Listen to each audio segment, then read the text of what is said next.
Om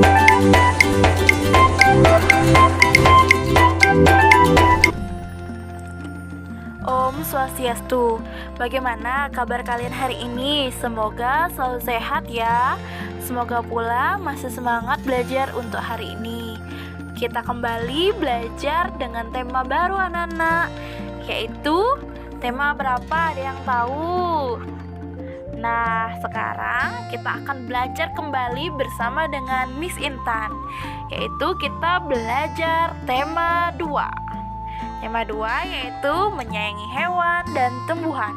Subtema 1, manfaat tumbuhan bagi manusia.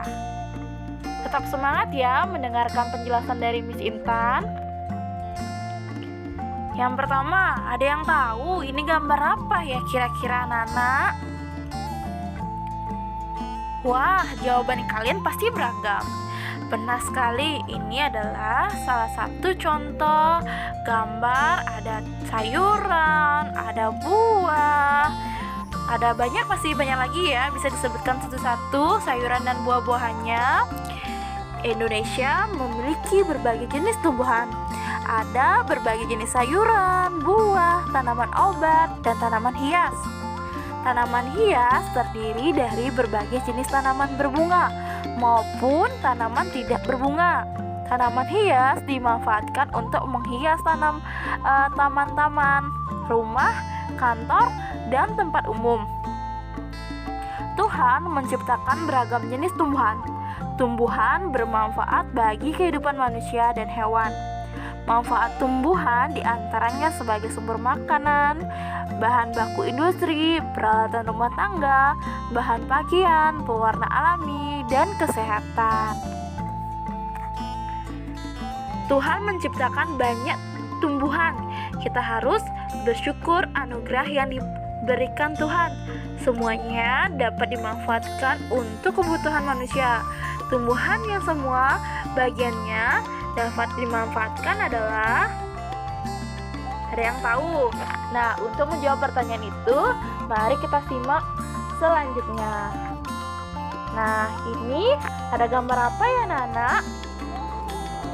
Ya, benar sekali, ini adalah sekelompok anak-anak yang sedang membaca. Kira-kira di sini adakah yang suka membaca? Ibu harapkan semoga kalian suka membaca ya anak-anak. Baik itu membaca buku pelajaran, buku cerita, buku dongeng, ataupun hal-hal yang menarik bagi anak-anak. Semua itu pasti akan bermanfaat untuk anak-anak. Nah, membaca ini akan ada ikatan atau hubungan pada pembelajaran kita hari ini. Untuk selanjutnya ada gambar apa ya lagi? Nah, ini gambar apa? Benar sekali, ini adalah gambar pohon kelapa. Kira-kira pohon kelapa sering kita jumpai di mana ya? Ya, benar sekali, sering kita jumpai di pantai, di perjalanan sepanjang mau ke desa, pasti kita jumpai ada pohon kelapa. Nah, tadi Ibu Guru sudah sempat sampaikan bahwa tumbuhan yang semua bagiannya memiliki manfaat. Kira-kira ada yang tahu itu tumbuhan apa? Ya, benar sekali. Itu adalah tumbuhan pohon kelapa. Dari ujung akarnya hingga sampai dengan buah dan daunnya bisa dimanfaatkan oleh manusia. Begitulah nama dari pohon kelapa ini. Guna dan fungsinya dapat kita temui atau dapat kita manfaatkan di kehidupan sehari-hari. Selanjutnya, ada yang tahu ini buah apa? Ayo. Ya, benar sekali, ini adalah buah tomat. Kira-kira di sini ada yang suka dengan buah tomat tidak? Sebenarnya buah tomat itu bagus loh untuk kesehatan manusia. Selain ibu-ibu kalian bisa masak di rumah menggunakan tomat, tomat itu juga berguna loh bagi kehidupan kita, bagi organ tubuh kita juga. Nah, ini ada lagu tomat. Ada yang bisa menyanyikan lagu tomat? Mari kita bernyanyi bersama-sama lagu tomat. Lagu tomat, ayo bernyanyi. Ada yang muda, ada pula yang tua. Yang muda hijau, yang tua merah. Tomat, tomat, tomat, itulah namanya buah tomat berguna. Tomat, tomat, tomat, itulah namanya buah tomat berguna. Ayo nyanyikan lagi sekali. Ada yang muda, ada pula yang tua. Yang muda hijau, yang tua merah. Tomat, tomat, tomat, itulah namanya buah tomat berguna. Tomat, tomat, tomat, itulah namanya buah tomat berguna. Nah, demikian lagu dari Tomat. Semoga anak-anak bisa menyanyikan lagu Tomat ya. Selanjutnya kita, nah, nih ada sebuah gambar. Ibu berikan narasinya ya. Ada yang tahu ini tentang apa? Ayo, coba ada yang berani menceritakan dulu sebelum ibu menceritakan apa yang ada di gambar itu. Ayo, ayo. Siapa yang mau bercerita?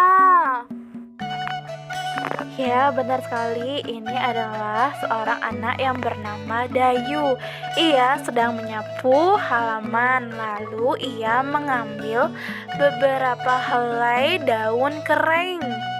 Nah, coba kita lihat lagi. Rencananya daun itu akan ia gunakan untuk belajar. Setelah menyapu halaman, Dayu mengumpulkan daun kering. Dayu mengambil beberapa helai daun kering lalu meletakkannya di sebuah kotak. Ia mengambil beberapa helai daun kering dan meletakkannya pada kotak lain. Di kotak pertama ada 35 helai daun kering, di kotak kedua ada 15 helai daun kering. Nah, coba lihat. Lihat pada gambar ini. Anggap saja ini adalah dua buah kotak dari Dayu. Dayu meletakkan daun di dua kotak seperti ini. Dayu menghitung semua daun kering. Kotak pertama berisi 35 daun kering. Kotak kedua berisi 15 daun kering. Jadi 35 ditambah 15 sama dengan 50. Ternyata semua daun berjumlah 50 helai daun kering. Dayu ingin tahu jika posisi kotak itu ditukar, apakah jumlah daunnya akan sama? Coba ditukar posisinya. Ternyata 15 ditambah 35 sama dengan 50. Ternyata jumlahnya sama ya, yaitu 50 helai daun kering. Nah, kemudian jika ditulis dengan menggunakan kalimat matematika, maka 35 ditambah 15 sama dengan 50. 15 ditambah 35 sama dengan 50. Jadi 35 tambah 15 sama dengan 15 tambah 35. Kita bisa coba pada penjumlahan lain, yaitu 120 ditambah 930 sama dengan 1050.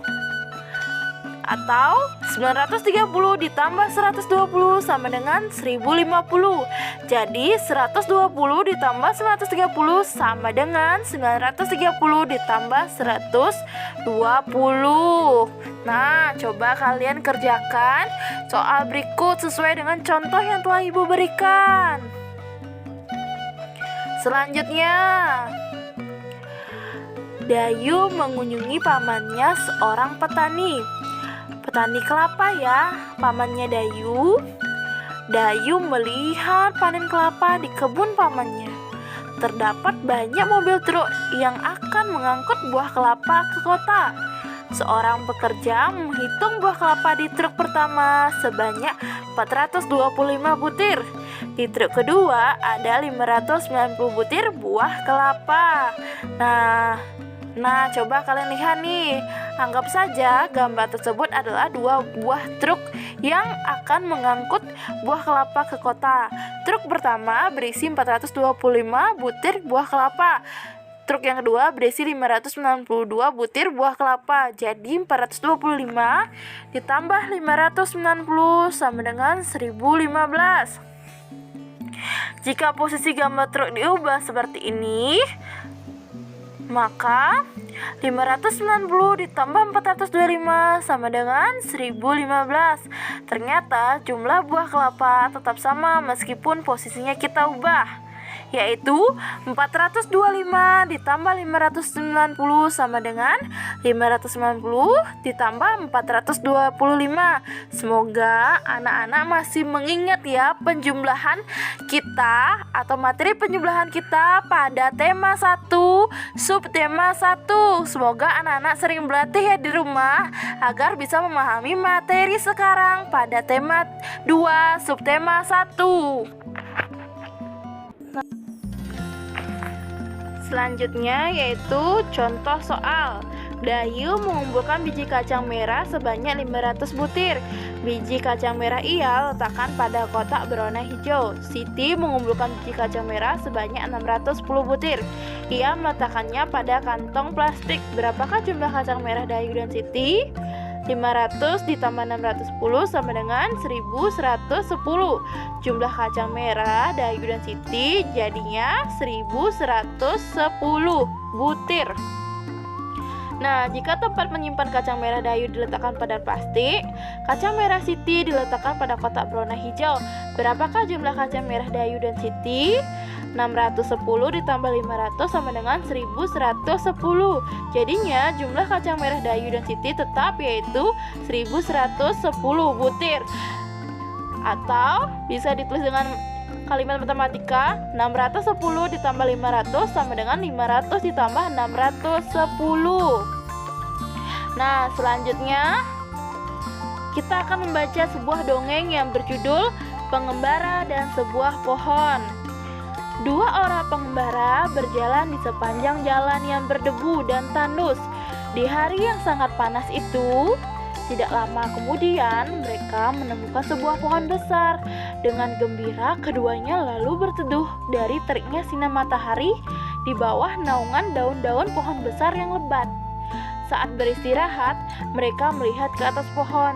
Salah seorang pengembara berkata kepada teman seperjalanannya, "Betapa tidak bergunanya pohon besar ini. Pohon ini tidak memiliki buah sehingga tidak berguna untuk manusia sama sekali." Pohon besar tersebut lalu berkata, "Kamu manusia yang tidak tahu berterima kasih." Pohon itu berkata lagi, "Kamu datang bernaung di bawah daun-daunku. Kamu menikmati teduhnya perlindungan cabang dan daunku. Kamu masih menyebutku tidak berguna sama sekali." Begitulah cerita dari pengembara dan sebuah pohon. Selanjutnya, coba kalian cari tokoh dan karakter dari cerita dongeng pengembara dan sebuah pohon. Ada yang tahu sebelumnya tokoh itu adalah apa, Nana? Ayo ceritakan. Tokoh adalah pelaku dalam sebuah cerita. Sedangkan karakter adalah sifat yang menggambarkan suatu tokoh dalam cerita. Nah, sekarang sebutkan tokoh yang ada pada cerita Pengembara dan Sebuah Pohon. Ya, benar sekali. Ada dua, si pengembara dan si pohon. Bagaimana karakter dua pengembara itu? Nah, karakternya adalah periang, namun suka memaki si pohon karena si pohon dianggap tidak berguna. Dan bagaimana karakter dari si pohon? Si pohon bersifat bijaksana karena ia menjelaskan bahwa pohon itu berguna untuk manusia, seperti untuk si pengembara itu, karena pohon yang besar itu lebat dan Mereka berteduh di bawah pohon itu sehingga terhindar dari teriknya sinar matahari, dan si pengembara merasa bahwa ia merasakan teduh di pohon itu. Jadi, tokoh dan karakter si pengembara dan sebuah pohon itu bisa kita lihat dalam ceritanya. Selanjutnya, nah, sebelum melihat gambar ini, Ibu akan menjelaskan lagi. Tadi kita sudah membaca dongeng pengembara dan sebuah pohon. Kita belajar untuk selalu bersyukur. Sikap bersyukur dapat ditunjukkan dengan menyayangi makhluk hidup. Bentuk lain dari sikap bersyukur adalah selalu menjaga kesehatan tubuh. Berolahraga membuat tubuh kita sehat. Tubuh kita juga sehat dengan menghirup udara yang mengandung banyak oksigen. Tanaman memberikan oksigen pada lingkungan sekitar. Dengan berolahraga di halaman sekolah atau di halaman rumah, tubuh kita akan terasa lebih segar. Nah, salah satu manfaat tumbuhan adalah untuk keindahan. Nah, lihat gambar ini. Coba kalian perhatikan. Ini adalah gambar Dayu yang sedang merawat tanaman bunga-bunga di rumahnya. Tidak sengaja, Dayu memecahkan pot bunga kesayangan ibunya. Ia ingin meminta maaf kepada ibu, tetapi takut dimarahi. Bagaimana seharusnya Dayu bersikap? Pernahkah kamu melakukan kesalahan? Apa yang kamu lakukan saat setelah melakukan kesalahan? Benar sekali, ketika kita melakukan kesalahan, sebaiknya kita meminta maaf. Dengan meminta maaf, kita akan merasa lega. Hubungan dengan orang lain akan tetap baik. Untuk minta maaf diperlukan sebuah keberanian. Anak-anak pemberani akan meminta maaf jika telah melakukan kesalahan. Meminta maaf merupakan salah satu sikap yang baik dan sangat dianjurkan. Sikap baik yang kita lakukan kepada manusia, tumbuhan, dan hewan. Dengan bersikap baik, kita pun akan mendapatkan kebahagiaan. Jika kita bersikap baik terhadap tumbuhan, maka tumbuhan akan memberikan banyak manfaat pada kita. Salah satu sikap baik itu mendoakan yang baik untuk orang lain. Misalkan ada salah satu teman kalian yang sakit, jadi kalian berhak mendoakan agar teman kalian sakit itu cepat sembuh. Nah, demikianlah materi yang dapat Ibu sampaikan. Apabila ada kesalahan kata yang baik disengaja maupun tidak disengaja, Ibu mohon maaf. Apabila ada anak-anak yang kurang mengerti terhadap materi yang telah Ibu jelaskan, anak-anak bisa menanyakan langsung ya kepada Ibu Guru. Sekian penjelasan materi dari Ibu untuk tema 2 subtema 1. Sampai jumpa ya anak-anak. Sampai bertemu pada pembelajaran selanjutnya. Bye.